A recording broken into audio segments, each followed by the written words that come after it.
Bismillahirrahmanirrahim. Assalamualaikum warahmatullahi wabarakatuh.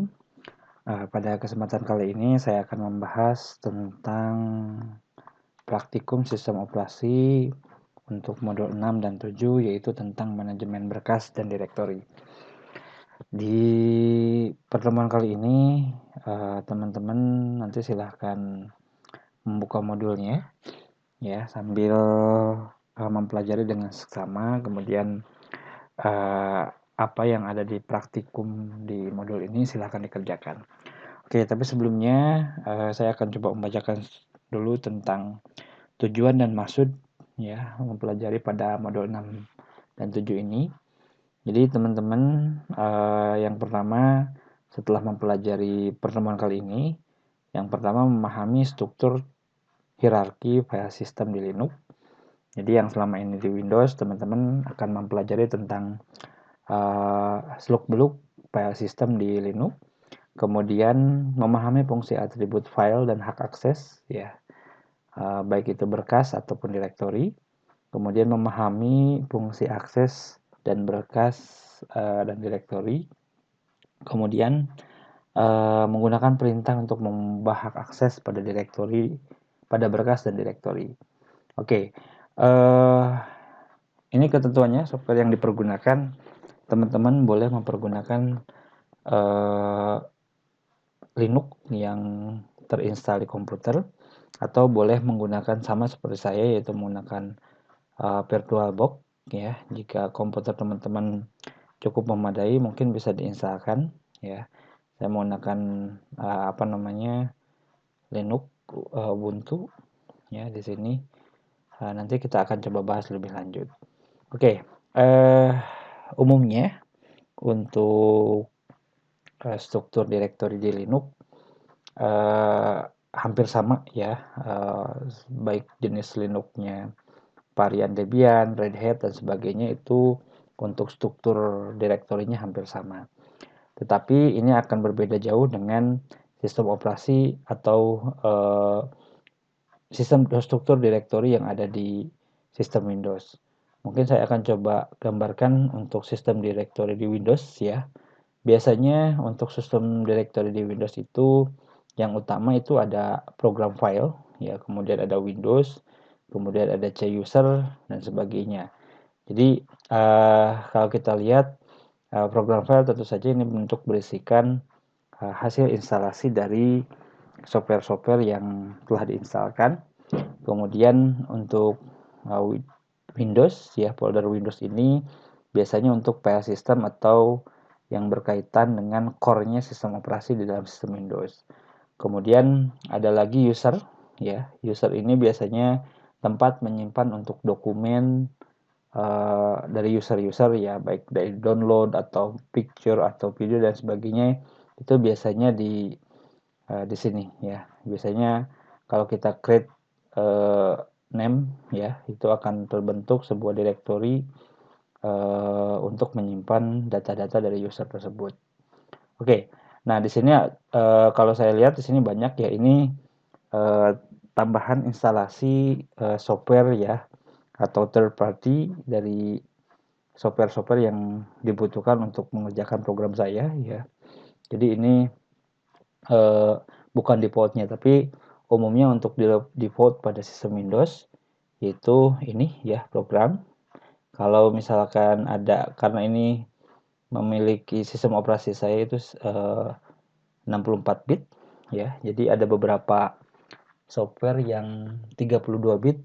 Ini akan dibuat folder tersendiri yaitu x86. Jadi kalau softwarenya 32 bit maka akan ditempatkan di sini. Tetapi kalau misalkan 64 bit itu akan ditempatkan di program file. Oke, itu sedikit dengan Windows. Kembali lagi ke materi di sini ya. Di sini untuk struktur Linux ya. Ini gambarannya. Jadi kalau kita lihat di sini ada beberapa struktur untuk yang umum ya, yang sering dipakai di sistem Linux ataupun Unix ya, mohon maaf. Di sini ada kemiripan ya, Unix dan Linux. Di sini yang pertama diawali dengan folder root atau apa namanya, garis miring ya, garis miring. Kemudian di dalam garis miring atau di folder root ini terdapat beberapa folder ya. Folder tentunya folder-folder tersebut ini mempunyai fungsi dan tujuannya masing-masing. Sebetulnya kalau kita lihat di sistem Windows ya, kalau di sistem Windows untuk apa namanya, folder-folder tersebut memang hampir mempunyai peranan masing-masing ya, yang tadi saya ceritakan. Misalkan program file itu untuk program-program, Windows itu untuk core-nya sistem operasi Windows dan sebagainya. Nah, di sini juga hampir sama, tetapi di sistem Linux ini diperinci ya. Jadi lebih ke arah apa namanya, folder tersebut itu mempunyai fungsinya masing-masing. Misalkan di sini ada bin ya, folder bin di bawah folder root itu dia mempunyai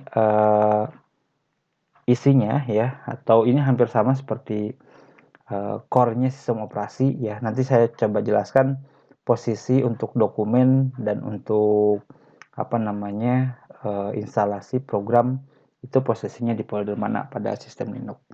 Oke, nah di sini ada bin, ini berisikan untuk user command ya yang sering digunakan di Linux.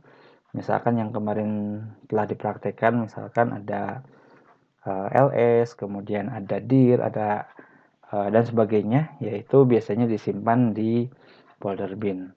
Kemudian ada folder boot. Folder boot ini biasanya file-file booting ya, atau file-file yang diperlukan untuk boot pertama kali sistem operasi. Nah, biasanya ini akan yang berkaitan dengan hardware dan sebagainya. Kemudian ada dev ya, /dev ini adalah device. Jadi ini berisikan file konfigurasi device yang ada di dalam sebuah komputer. Biasanya pada saat instalasi dia akan apa namanya, mengecek ya, mengecek device yang ada atau yang terhubung dengan sistem operasi yang diinstalkan. Kemudian ada etc ya. Mungkin saya akan coba langsung membuka saja di sistem Linux ya, sambil supaya tidak, saya masukkan dulu password.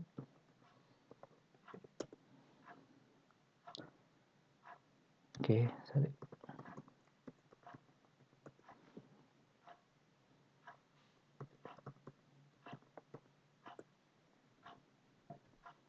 Oke, saya coba buka sistem directory-nya.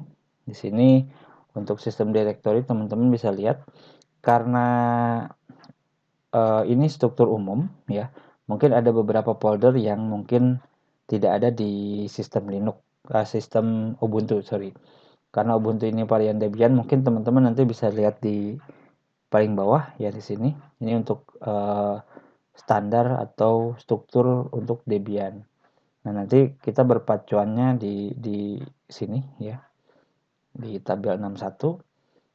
Tapi kita coba telah dulu untuk folder yang di atas, bedanya di mana dan sebagainya. Oke, nah teman-teman mungkin bisa lihat nanti yang teman-teman bisa akses itu posisinya ada di My Computer seharusnya, sebentar. Oke, di sini di posisinya di komputer ya. Jadi teman-teman bisa buka di other location, ini yang untuk Ubuntu yang terbaru ya. Nah, biasanya standarnya seperti yang ada di modul ya, posisinya ada di komputer di sini. Nanti akan terlihat beberapa folder yang ada ya, yang hampir sama strukturnya dengan sistem Unix ataupun Linux. Oke, ini standar umum yang dipakai oleh Linux maupun Unix. Oke, kita coba lihat bersamanya. Di sini ada folder bin ya, tadi berisikan binary ya untuk beberapa komen yang sering dipakai di Linux. Kemudian ada boot ya, kemudian ada cd-rom. Nah, di sini posisi cd-rom ini tidak ada ya. Di sini ada nih.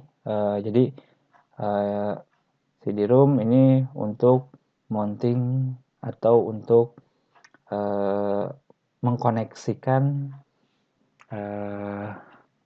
apa ya namanya, compact disk ya, compact disk, atau mungkin sekarang DPD ya, DPD airway dan sebagainya seperti itu. Oke, tetapi di standar umum yang sering dipakai di Linux atau Unix pada umumnya selain Debian ini tidak ada CD-ROM.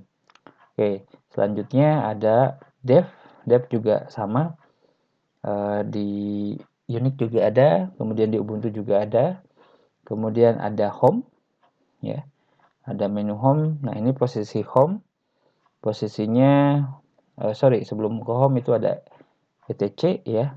etc ini biasanya untuk apa namanya, sistem konfigurasi. Nah, biasanya untuk /etc ini untuk berisikan apa namanya, setting jaringan, kemudian setting display, PGA dan sebagainya. Oke, saya akan coba perlihatkan dulu di sini ada /etc ya. Kita buka, double klik etc-nya. Kemudian di sini kita lihat ada beberapa settingan device ya, atau apa istilahnya, hardware yang ada di dalam komputer ya. Baik di sini kalau kita lihat di sini ada Bluetooth dan sebagainya. Oke, mungkin salah satunya networking ya, network. Oke, di sini ada network. Nah, ini salah satunya untuk setting jaringan. Jadi teman-teman untuk melihat settingan jaringan ya, filenya apa saja dan sebagainya, itu posisinya di sini. Oke, kemudian ada lagi biasanya kalau nggak salah X11 ya. Oke, nah ini salah satunya X11 itu untuk konfigurasi display ya. Ntar saya coba double klik. Nah, di sini saya coba lihat. Nah, di sini saya open saja di Default Display Manager. Ya, saya coba double klik. Dalaman settingannya seperti apa.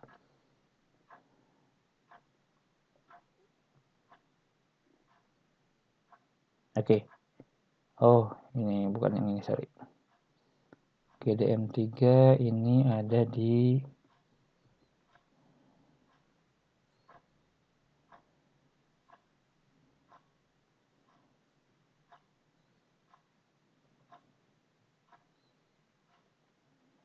bukan ini juga. Dan saya lupa lagi.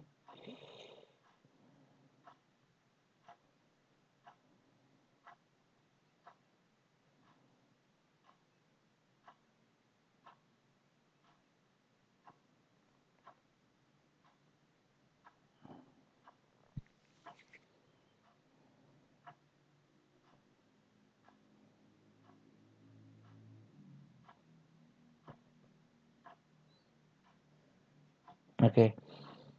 Nah, ini ternyata redirect ya. Apa namanya, untuk konfigurasinya ini posisinya ada di user sbin GDM3. Oke, kita coba beralih ke user sbin. Oke, di sini ada USL, kemudian ada sbin ya, kemudian GDM3. Oke, kita coba cari GDM3.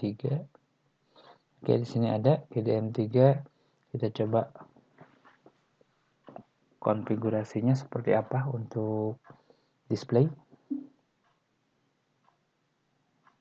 Oke, berarti di sini belum bisa dibuka. Saya coba with other application.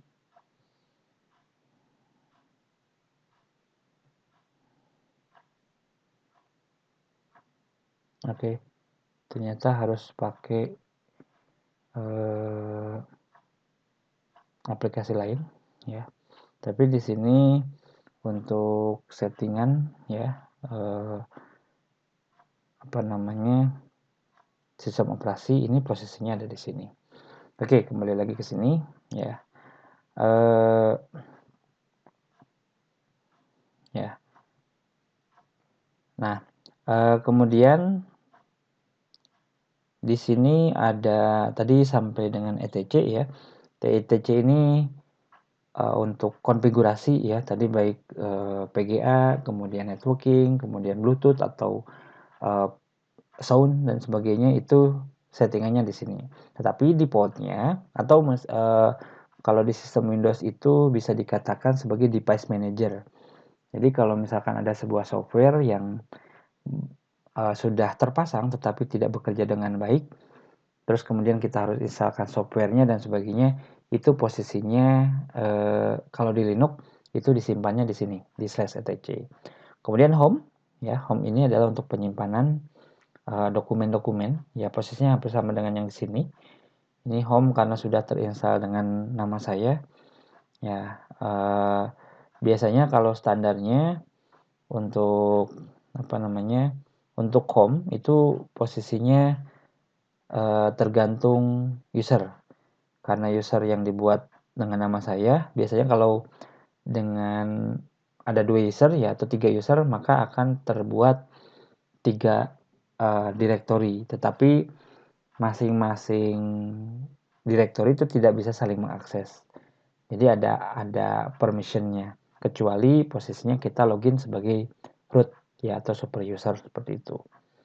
Oke, jadi home ini untuk menyimpan yang ada di sini ya, ada desktop, ada dokumen, download, musik, picture dan sebagainya. Oke, kemudian ada lib ya. Di sini biasanya untuk library ya. Biasanya library untuk core-nya sistem operasi ya, atau perintah-perintah ya. Kalau kita lihat di sini ini ada keterangan di bahasa Indonesia, mungkin teman-teman bisa sambil membacanya juga. Ini untuk menjalankan sistem operasi atau perintah dasar. Nah, mungkin teman-teman pernah dengar yang namanya library-nya bahasa pemrograman C. Misalkan ada kalau di bahasa C itu di awalan ya ada saya lupa lagi. Misalkan mat.h ya, misalkan ada mat.h, kemudian ada stdio.h, kemudian conio.h dan sebagainya. Itu biasanya .h itu adalah sebuah library. Nah, ini juga sama ya. Jadi kalau misalkan kita coba bongkar ya, lib ya. Oke. Nah, di sini ini library atau perintah-perintah inti ya untuk menjalankan sistem operasi. Nah, kalau di bahasa C itu adalah pendukung, misalkan stdio ya.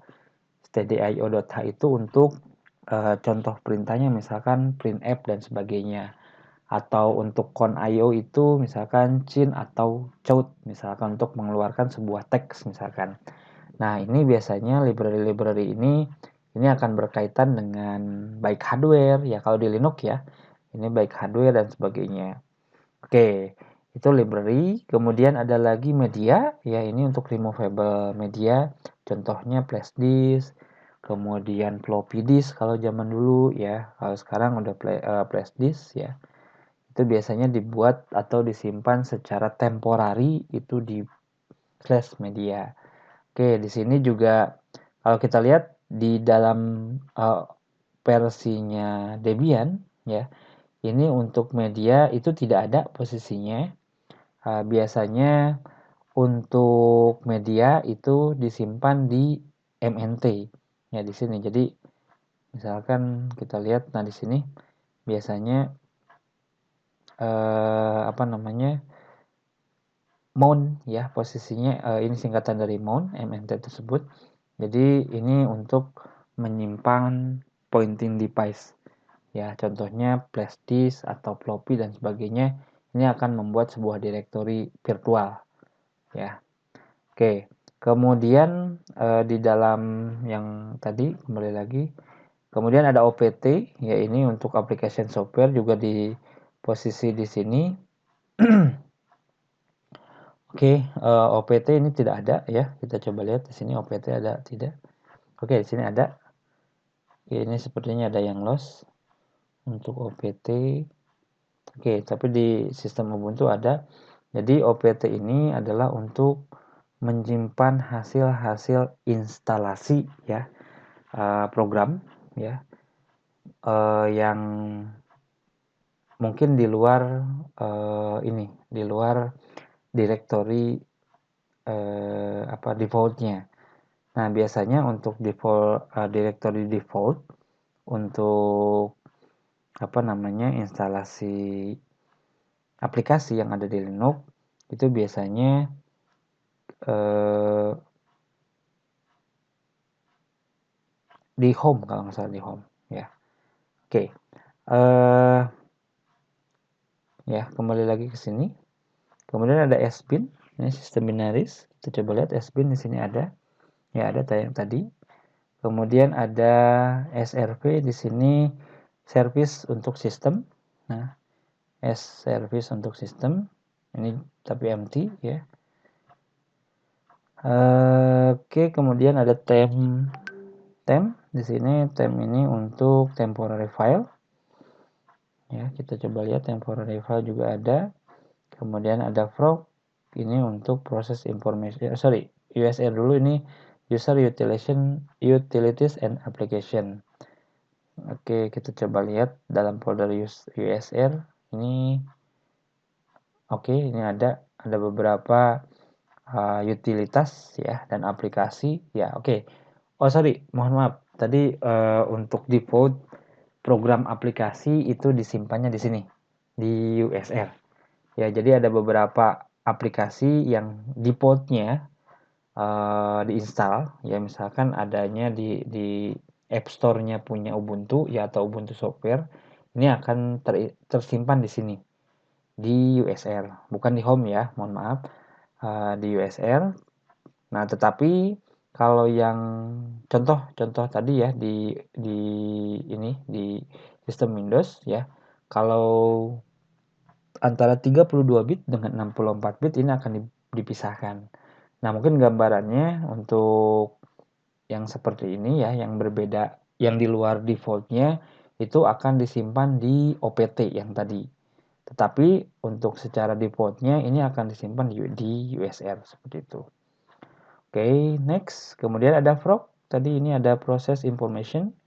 Oke, di sini kita coba lihat frog itu ada atau tidak. Oke, ada di sini frog. Nah, ini untuk menyimpan proses information. Nah, apa itu proses atau informasi proses? Ya, oke.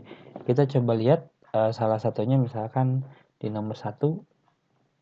Oke. Di sini ada command line, ada page map, limit dan sebagainya. Oke. Saya coba jelaskan sedikit. Jadi kalau kita lihat keterangannya mungkin di frog ya di sini. Oh, oke. Nah, ini keterangannya hanya diberikan proses dan informasi sistem saja. Jadi saya coba buka terminal dulu. Terminal, oke, sini. Oke, saya coba membuka namanya virtual. Proses ya. Atau di dalam sistem Windows itu ada task manager. Nah, ini saya coba buka namanya PS-A besar kalau nggak salah optionnya. Oke, nah di sini kalau kita lihat ada urutan PID proses mulai dari 1 sampai dengan berapa nih? Ya 3700 sekian. Nah, ini sistem operasi membuat sebuah proses sebanyak 3000 proses. Nah, informasi proses mulai dari PID 1 sampai dengan 3000 itu disimpannya di sini. Ya, tadi di mana ya? Oh, di proc. Oke, jadi di proc itu misalkan di sini ada ID sampai dengan berapa nih itu? Oke, sampai kita lihat. Oke, nah ini ada 3700 berapa? Nih, yang 3714 kita coba lihat. Tadi 3714. Oh, ini 703 ya. Oke, mungkin ini yang yang terbaru, yang 714 itu yang terbaru ya. Oke. Nah, di sini kita bisa lihat prosesnya apa saja. Oke. Nah, di sini ada proses yang berjalan ya sampai di ID 3714 ya. Oke, ID 3314 oke, ini perintah terakhir PS ya.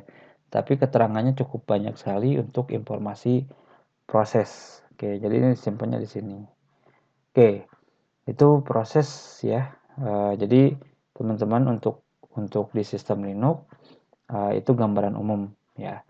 Oke, di sini mungkin yang bedanya di Debian ya atau variannya Ubuntu itu di sini coba kita lihat ada init rrd, ada nggak ada di sini?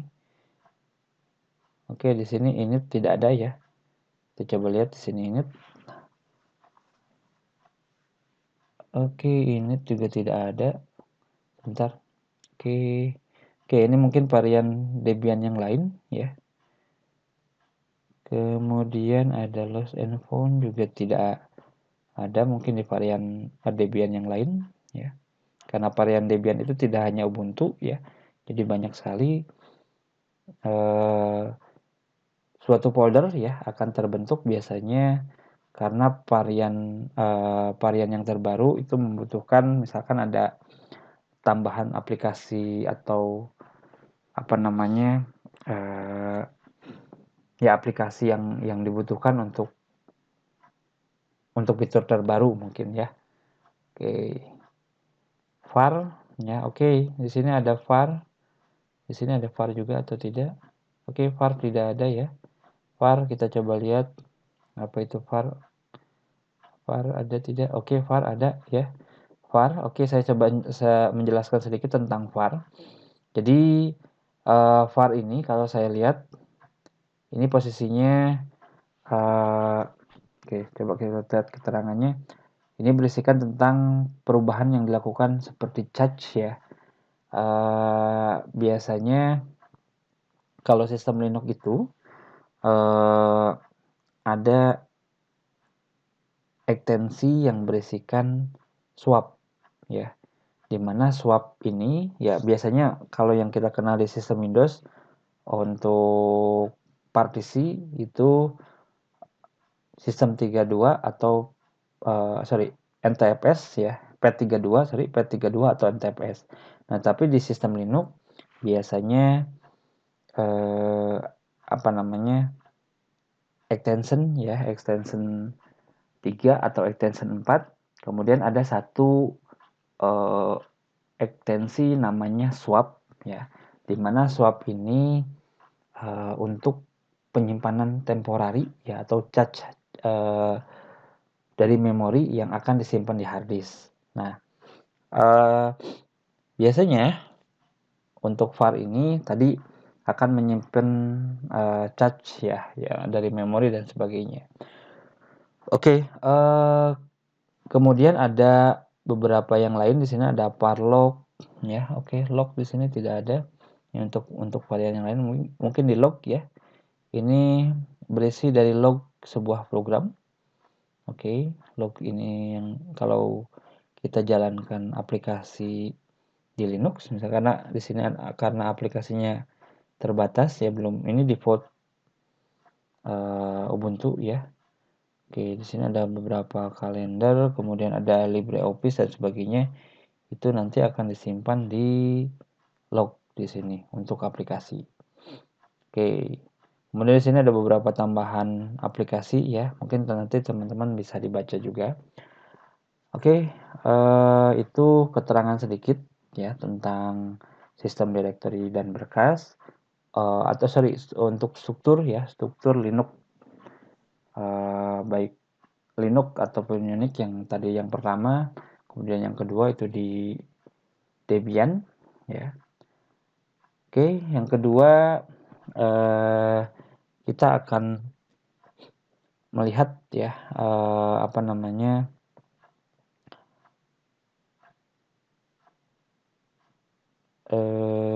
manajemen file ya, manajemen file dan directory.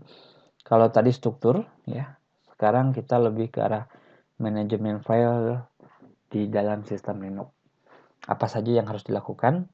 Jadi tadi yang saya sebutkan untuk root ya atau slash seperti ini merupakan direktori yang tertinggi di dalam struktur atau susunan direktori Linux.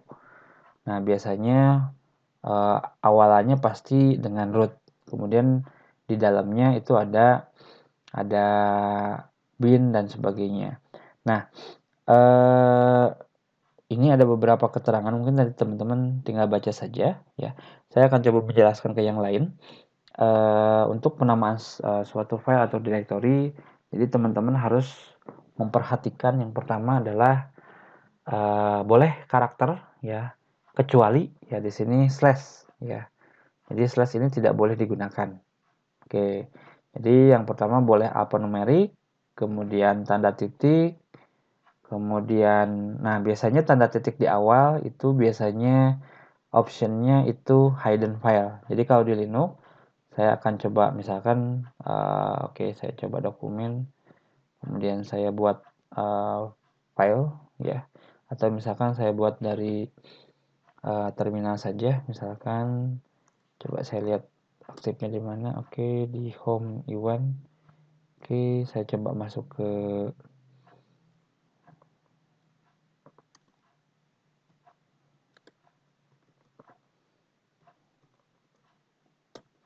oke, sorry. Oke, ada contoh .txt. Saya akan coba membuat direktori, misalkan pakai Pico ya, biar gampang. Misalkan hidden file. Pico pakai titik dulu ya. Hidden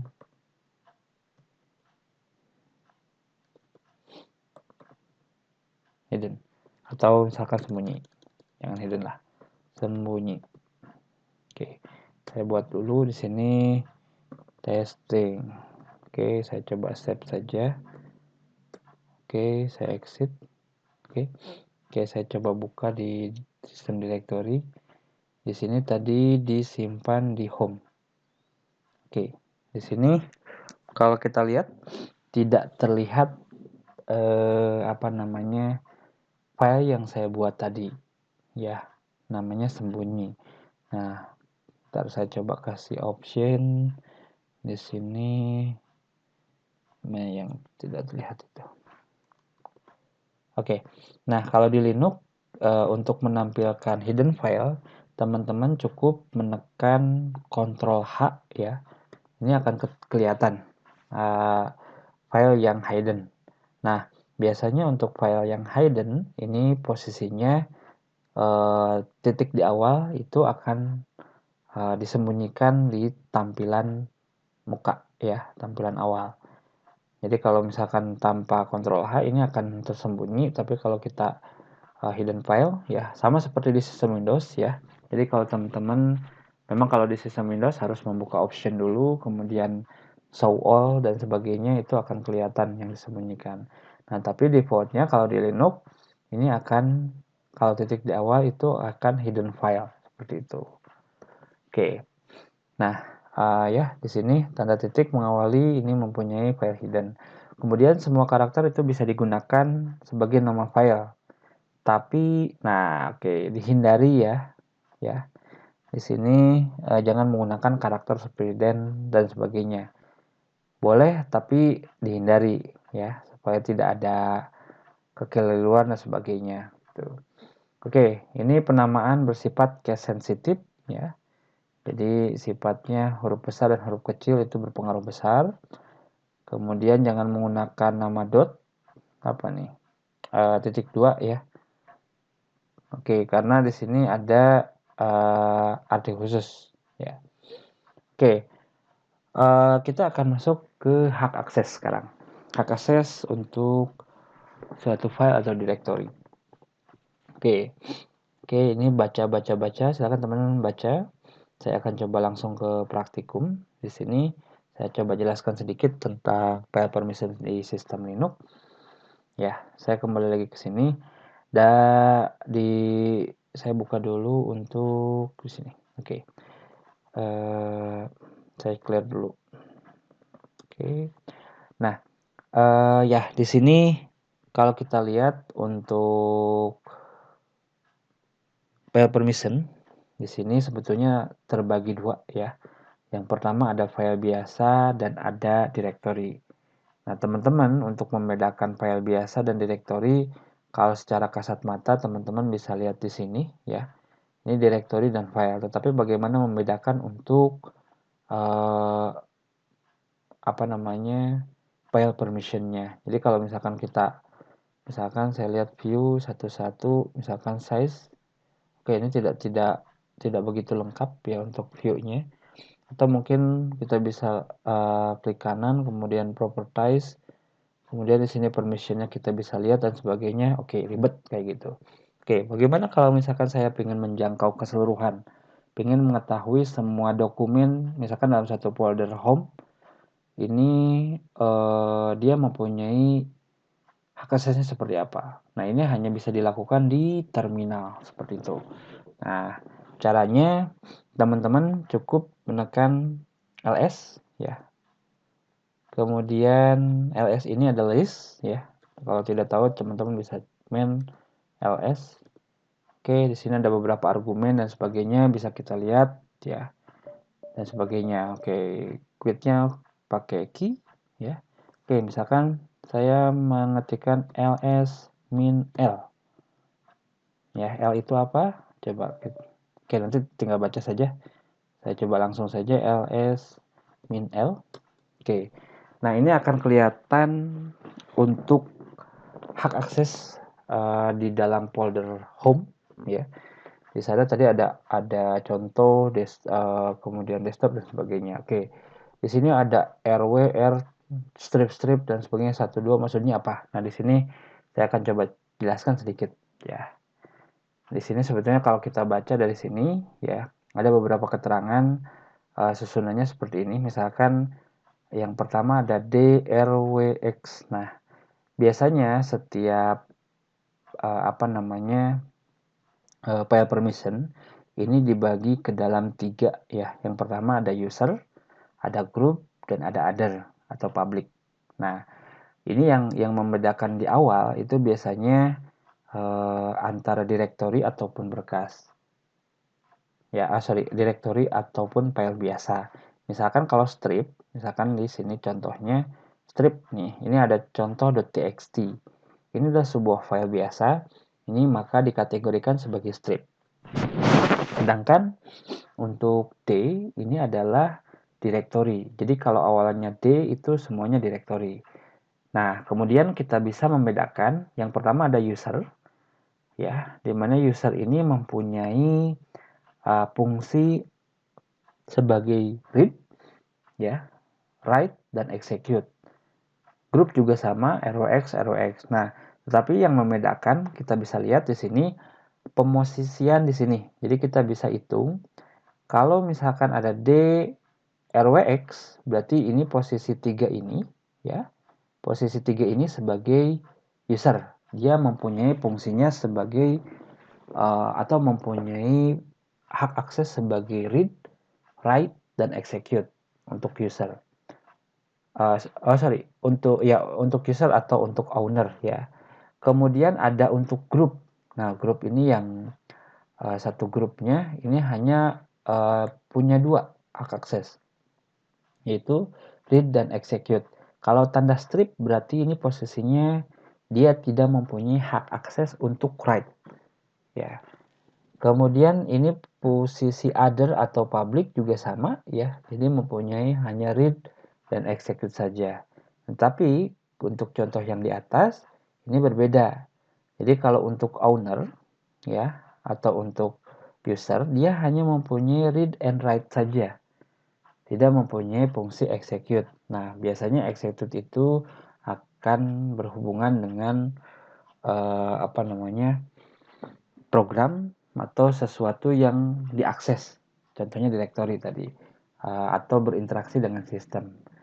Kemudian ini posisinya read saja untuk grup, untuk public juga grup seperti itu.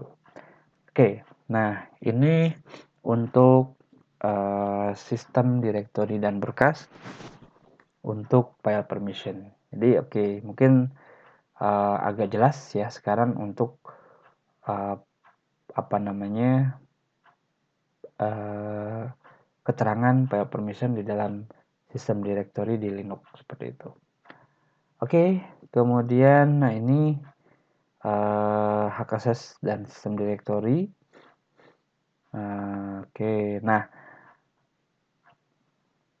di dalam apa namanya tadi hak akses untuk read, write dan execute biasanya mempunyai sebuah nilai ya yang tentunya nanti akan berimbas untuk menentukan hak akses suatu direktori. Misalkan di sini read itu mempunyai posisinya 4, kemudian write itu 2, kemudian execute itu 1. Nah, misalkan saya coba buka notepad dulu sebentar.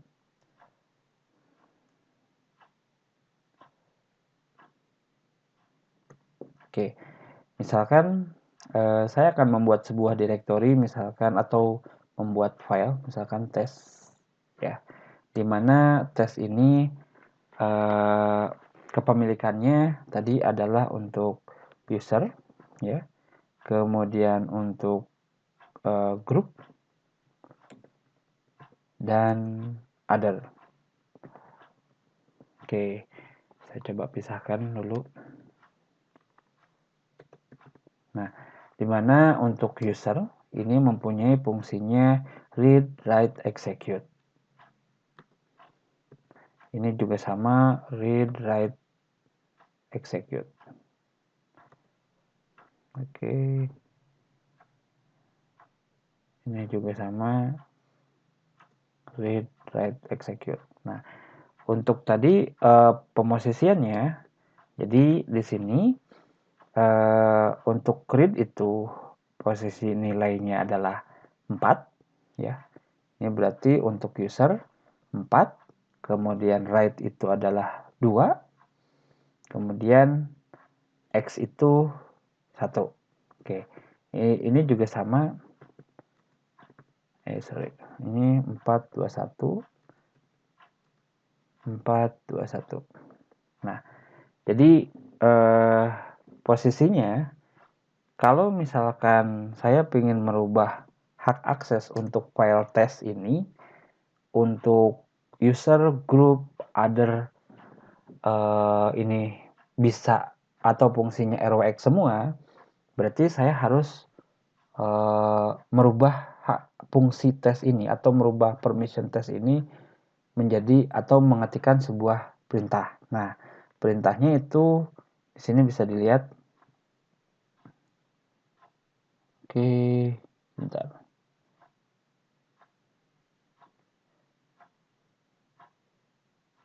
Oh, tidak di sini ya. Oke, sebentar.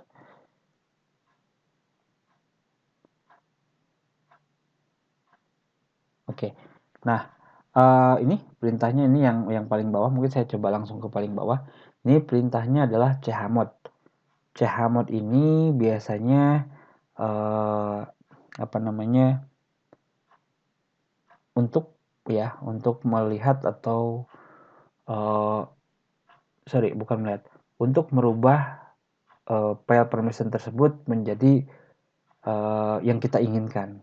Misalkan tadi di dalam contoh di sini ROX semua. Misalkan saya rubah misalkan jadi misalkan di sini saya tidak ingin jadi ROX. Misalkan untuk user misalkan ROX. Kemudian untuk grup saya ingin hanya read saja. Yang lain di ini kan. Misalkan saya hapus di sininya supaya tidak bingung. Oke. Ini juga sama, saya mempunyai read saja fungsinya. Berarti untuk perubahan nilai di sini ini 421 ya. Kemudian di sini hanya 4. kemudian di posisi other juga 4. Nah, berarti perintah yang harus saya lakukan, saya tinggal menjumlahkan. Di sini kalau kita lihat jumlahkan 4 tambah 2 tambah 1 itu 7 ya. Berarti saya memposisikannya misalkan saya ketikkan chmod misalkan untuk ya 7. Di sini posisinya saya jumlahkan. Ini total ketiga ini ya menjadi 7. Ini yang kedua tetap 4 ya karena ini kan kosong ya, 4 kosong, di sini juga kosong. Jadi kalau kita tambahkan 4 tambah 0 tambah 0 karena strip ini bernilai kosong ya. Di kosong-kosong. Jadi di sini 4 ya. Posisi di sini 4. Jadi fungsinya adalah ini. chmod 744 kemudian nama filenya tes.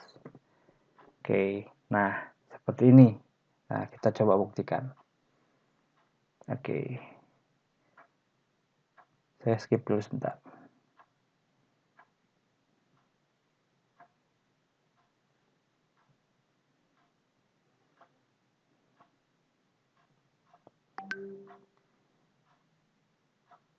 Oke, sekarang kita lanjutkan kembali. Oke. Nah, sekarang kita akan coba implementasinya seperti apa untuk lebih mudahnya. Jadi di sini ada beberapa opsi ya. Yang pertama, teman-teman bisa melakukan format huruf ya. Jadi misalkan di sini ada di sini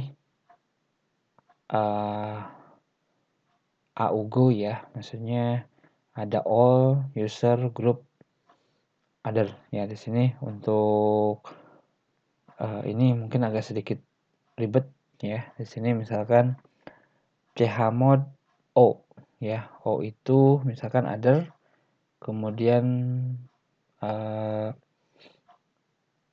ya oke di sini ada penambahan ya. Misalkan kalau kita mau menambahkan semua user di sini ada AUGO, kemudian ditambahkan untuk fungsi read, misalkan ada penambahan plus ya. Ada plus itu menambahkan permission untuk read, ada untuk penambahan untuk write dan sebagainya. Oke, tapi ini mungkin tidak saya sarankan ya. Yang saya sarankan itu adalah format menggunakan angka. Jadi teman-teman mungkin harus lebih mengingat untuk fungsi read and write-nya itu. Nah, yang tadi ya ada untuk RWX yang saya jelaskan. Di sini ada read itu adalah 4 ya, yang di atas. Oke. Ya, di sini read itu 4, write itu 2, kemudian execute itu 1 seperti itu. Oke, kita coba implementasikan. Oke. Sorry.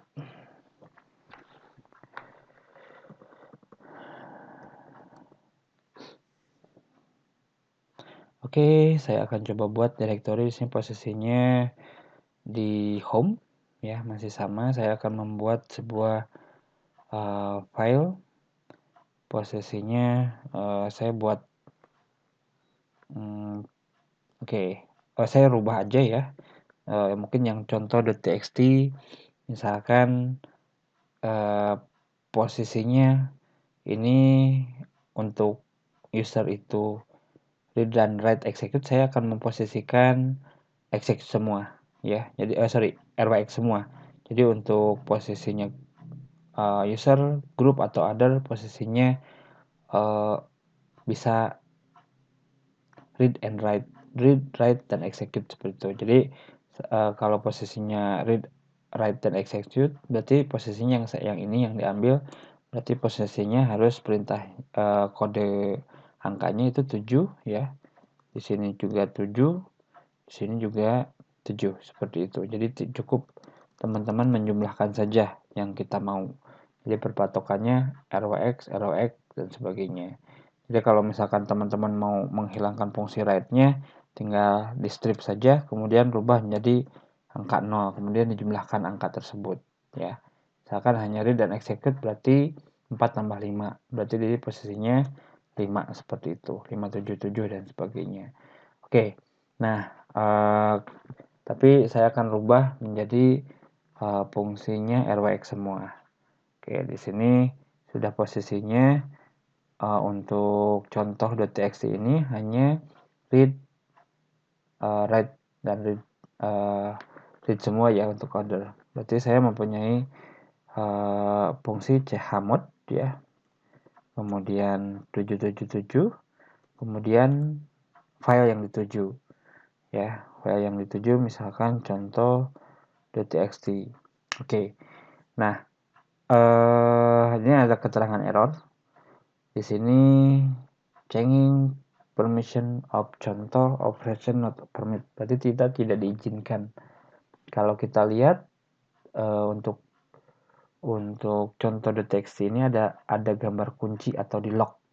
Nah, berarti saya harus memasukkan ke dalam super user ya.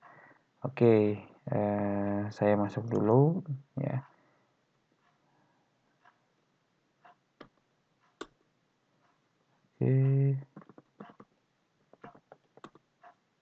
Oke, saya sudah masuk di posisinya user ya, cukup mengetikkan sudo su. Kemudian saya mengetikkan, saya posisi aktifnya di mana? Oh, sudah ada di home Iwan. Oke. Saya rubah menjadi yang tadi chmod 777, kemudian contoh.txt. Oke. Kita coba lihat di sini tanda gemboknya sudah hilang. Kemudian kita coba lihat keterangannya menggunakan ls-l. Oke, posisinya di sini sudah untuk owner atau untuk user itu mempunyai fungsi rwx ya. Ini juga sama rwx, ini juga sama rwx ya. Oke. Nah, seperti itu teman-teman. Jadi silahkan coba nanti untuk hak aksesnya atau kombinasi menggunakan angka seperti itu. Oke, kemudian perintah yang lain mungkin sudah tinggal ikuti saja ya untuk praktikumnya ya. Untuk tugas dan latihannya silahkan dikerjakan. Oke, di sini ada beberapa contoh dan sebagainya, nanti silahkan dikerjakan.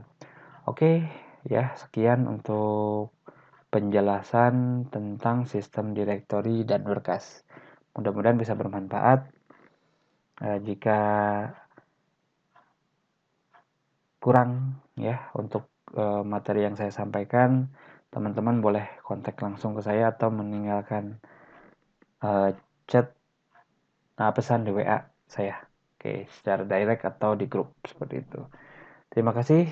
Saya tutup. Assalamualaikum warahmatullahi wabarakatuh.